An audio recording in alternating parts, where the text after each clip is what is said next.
मोकामा में एक बार फिर फसल लुटेरों का आतंक, जंगल राज जैसा माहौल हुआ कायम। मोकामा के पूर्व विधायक अनंत सिंह के रिश्तेदारों तक को नहीं बख्श रहे फसल लुटेरे। नमस्कार, मोकामा ऑनलाइन में आपका स्वागत है और मैं हूं आपका दोस्त बासुकीनाथ। मोकामा टाल क्षेत्र में एक बार फिर से फसल लुटेरे पूरी तरह से सक्रिय हो गए हैं।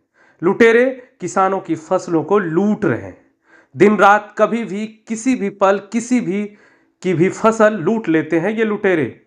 किसानों के पूरे वर्ष की मेहनत और सपनों को लुटेरे चकनाचूर कर रहे हैं। बदमाशों की धमक से किसानों की बेचैनी बढ़ती जा रही है। सभी अपने अपने फसलों की सुरक्षा को लेकर चिंतित हो चुके हैं। मोकामा के किसानों पर पड़ रही है दोहरी मार, कभी मौसम तो कभी कीड़े से। अभी तक के टाल के किसान उबरे भी नहीं थे कि अब फसल लुटेरों का आतंक शुरू हो चुका है। मोकामा में फसल लूटने वालों का आतंक लगातार जारी है, जिससे स्थिति दिनों दिन गंभीर होती जा रही है। फसल की अंधाधुंध चोरी ने जंगल राज के दौर की याद दिलाते हुए अराजकता का माहौल पैदा कर दिया है। इससे भी ज्यादा चिंताजनक बात यह है कि फसल लूटने वाले अब विधायक के रिश्तेदार तक को भी नहीं छोड़ते। उन्हें सत्ता या सुशासन सरकार का जरा सा भी खौफ नहीं। इन अपराधियों की बेशर्मी और दुस्साहस ने मोकामा के किसानों में भय और असुरक्षा का माहौल कायम कर दिया है। मोकामा के वार्ड नंबर 14 के निवासी दीनदयालु कुमार के खेत में मटर की हरी भरी खेत फसल लगी हुई थी, जिसे इन फसल लुटेरों ने पूरी तरह से लूट लिया है। उन्होंने इस मामले में घोसवरी थाना में प्राथमिकी भी दर्ज कराई है, लेकिन पुलिस के हाथ अब तक खाली हैं। पहले से ही प्रकृति के आगे बेबस किसान अपनी फसलों में कीड़ों के प्रकोप का सामना कर रहे थे।